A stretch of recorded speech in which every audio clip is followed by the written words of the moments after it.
ایک زمانے کی بات ہے کہ ہندوستان کی سرزمین پر ایک عظیم سلطنت قائم تھی جس کے بیچوں بیچ ایک شاندار راج محل اپنی جاء و جلال کی داستان سنا رہا تھا۔ محل کے بلند و بالا ستون، سنہری جھروکے اور سنگ مرمر کے فرش دیکھنے والوں کی آنکھوں کو خیرہ کر دیتے۔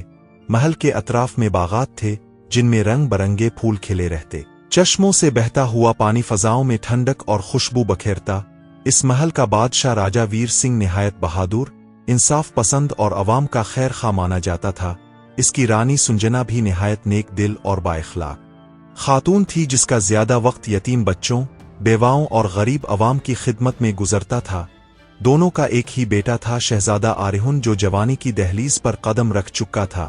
شہزادہ نہ صرف شہ سواری اور تلوار بازی میں ماہر تھا بلکہ نرم دل، ادب شناس اور عوام کا ہمدرد بھی تھا۔ مگر اس عظیم محل اور سلطنت کے پیچھے ایک ایسا خوفناک راز چھپا ہوا تھا جسے بہت کم لوگ جانتے تھے، اور وہ راز ایک ایسی عورت کی بدرو تھی جسے لوگ چڑیل رانی کے نام سے جانتے تھے۔ صدیوں پہلے جب یہ سلطنت نئی قائم ہوئی تھی تب یہاں ایک حسین و جمیل مگر ظالم اور لالچی ملکہ مایاوتی کا راج تھا۔ اس کے لمبے گھنے بال، دودھ کی طرح گوری رنگت اور قیمتی ساڑیوں میں لپٹا ہوا سراپا کسی کو بھی اپنے جادو میں گرفتار کر لیتا تھا، مگر اس کے دل میں رحم نام کی کوئی چیز نہ تھی، وہ طاقت کی بھوکی تھی۔ معصوموں پر ظلم کرتی اور اپنی حسن و جادوگری سے راجاؤں اور امیروں کو غلام بنا لیتی۔ آخرکار عوام نے اس کے خلاف بغاوت کی اور اسے محل سے نکال دیا، غصے اور انتقام میں جلتی ہوئی آگ میں کودنے سے پہلے اس نے بددعا دی کہ جس دن اس خاندان کے دلوں میں لالچ اور غرور نے جگہ بنائی، اس دن میرا سایہ دوبارہ لوٹے گا اور میں انہیں برباد کر دوں گی۔ لوگ وقت کے ساتھ اس قصے کو بھول گئے، مگر اس کی بدرو اب بھی اندھیروں میں قید تھی اور موقع کی تلاش میں تھی۔ شہزادہ آریہن کو اکثر راتوں میں ایک ہی خواب آنے لگا۔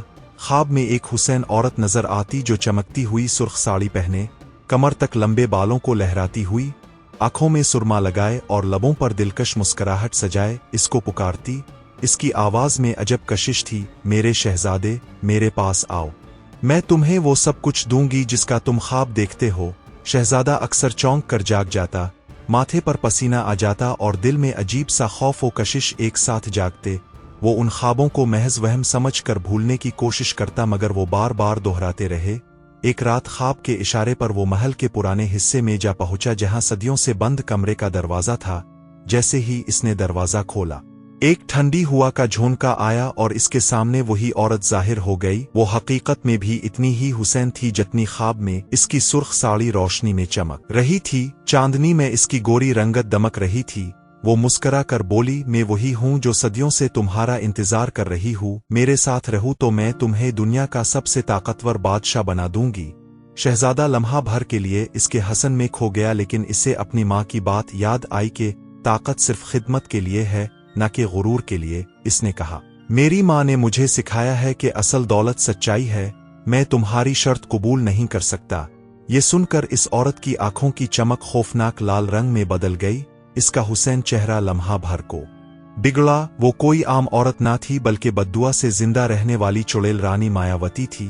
اس نے قہقہا لگایا اور کہا، اگر میرا ساتھ نہ دیا تو میں تمہیں اور تمہارے محل کو نیست و نابود کر دوں گی۔ پھر اس نے اپنے سیاہ جادو سے محل کو ہلانا شروع کیا۔ راتوں کو عجیب آوازیں آنے لگے، سپاہی بے ہوش ہو کر گرنے لگے، عوام میں خوف پھیل گیا۔ لوگ کہنے لگے محل پر کوئی منحوس سایہ چھا گیا ہے۔ راجہ ویر سنگھ نے پنڈتوں، حکیموں اور عاملوں کو بلایا مگر کوئی کامیاب نہ ہوا۔ تب رانی سنجنا نے کہا، یہ وقت تلوار کا نہیں بلکہ ایمان اور صبر کا ہے، بیٹے کو میری دعاؤں کے ساتھ بدی کا مقابلہ کرنا ہوگا۔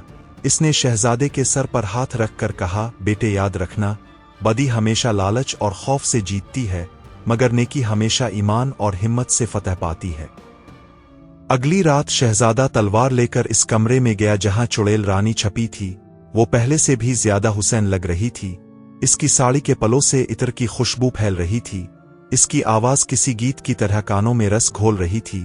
اس نے کہا، ایک لمحہ کو ہاں کر دو، میں تمہیں ایسا تخت دوں گی جس کے آگے دنیا جھکے گی۔ مگر شہزادہ ڈٹا رہا اور بولا، میں بادشاہت کے لیے اپنی روح نہیں بیچ سکتا، سچائی ہی میری اصل دولت ہے۔ اس نے تلوار اٹھائی مگر وار کرنے کے بجائے اپنی ماں کی دعا کا ورد کیا،